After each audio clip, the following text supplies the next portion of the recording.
Pakita mo yung slit mo.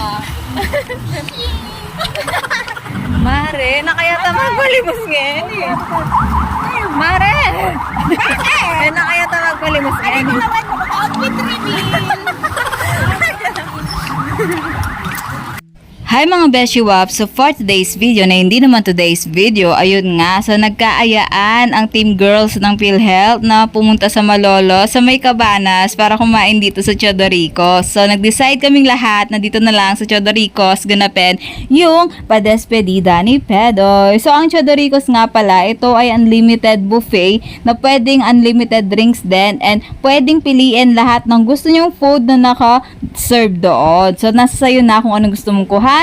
Well, kapag unlimited na ganyan, syempre, yung carry lang po natin na kuhanin or kunin ang ating kukuanin. Ano daw? Charis, hindi. Bahala na kayo umintindi doon. Napapagod na ako sa inyo. Charis. Pero yun nga mga Beshi Wab, nandirito kami sa Chodoricos kasi ito na yung padespedida ni Pedoy. Kasi nga, magre-resign na si Pedoy kasi nga may mga iba pa siyang pangarap na gusto matupad. So, Pedoy, namimiss ka na namin and kung nasaan ka man, tsari, hindi. Sana matupad mo yung wish mo. Alam naman namin na sobrang wish mo yon and kaming lahat is nagpipray for that. And actually, ito na nga, kasama na rin namin yung kapalit ni Pedoy dito, si Duday, si Melay din na pharmacist, ayan, and si Ate Kat and si asawa niya at si Ma'am G and si Tekla. So dito, naging dark yung video kasi nalaglag pala yung phone ko, no? Hindi ko man lang napansin kasi sobrang sarap kasi ng pagkain sa Chodoricos na yan kaya hindi ko na talaga napansin na nahulog pala siya.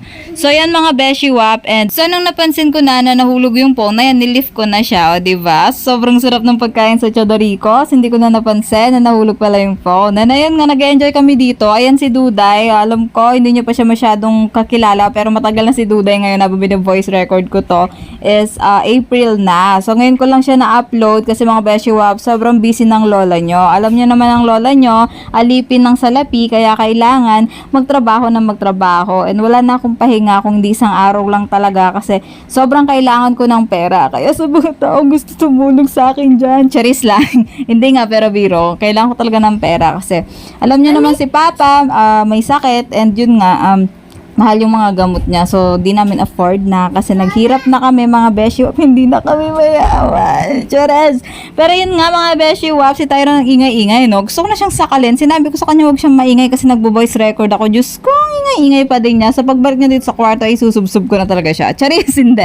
Pero yun nga mga Beshi Wap, ini-enjoy namin yung usapan dito kasi syempre, mag-iibang way na ulit si Pedoy and na-miss din namin siya. And actually, hanggang ngayon, naaalala pa rin namin siya. Minsan napag-uusapan pa din siya kasi iba talagang kasama sa work si Pedoy. So, ayun nga, and lagi namin wini-wish sa kanya yung wish niya na gusto matupad. And ayun nga mga Beshi Wap, ito, nag-second round na naman sa third na yata yan. So, naghanap sila ng matamis dyan. So, ako hindi ako masyado sa sweets eh. So, yun, nasa upuan lang talaga ako. And binibideo ko sana sila, bubisitin ko sana sila kasi mahilig akong mambuset. So, after nun mga Beshi Wap, nag-take photos kami before kami umalis kasi sobrang busog na silang lahat. Ako sakto lang akong kumain kasi hindi ako ganun katakaw pero tumataba ako. Hindi ko alam anong nangyayari sa akin ngayon, no? Pero ibang-iba na yung katawan ko before na parang kawayan sa katawan ko ngayon na grabe.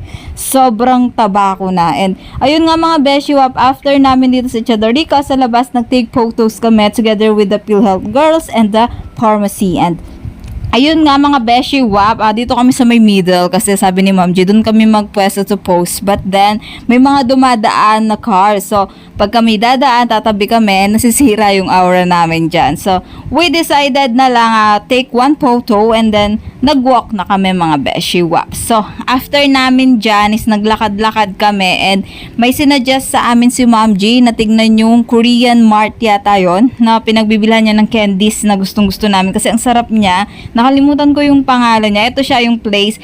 Pero nasa Cabanas din to eh. Malapit lang to. Basta sa may Malolos to. Hindi kasi talaga ako nagawi doon. Kung magagawi man ako doon dahil may lakad lang, ganon. May appointment, ganun lang. So, ito ang naging ganap sa loob ng Korean Mart. So, tinur kami ni Ma'am G and tinignan namin lahat ng available na Korean products nila. So, yun. May mga ice cream, may mga kimchi, basta lahat ng Korean. Kung mahilig kayo sa mga Korean foods or Korean products, pumunta kayo dito. And, ayun, and avail nyo lahat ng gusto nyong i-avail. So, nag-window shopping lang kami dyan kasi wala kaming nabetan. Though, okay naman sila eh. Kasi may mga masarap talaga silang product. And after namin dyan, is naglakad-lakad na kami pa uwi. Actually, mag-aabang na kami dyan ng car. Car talaga. Charis. And nakita namin si SB. SB baka naman. Charis. And sumakay kami ng jeep dyan. Tawa kami ng tawa kasi si Pedro bababa na. So, may kinakanta kami dyan. May pakinggan niyo.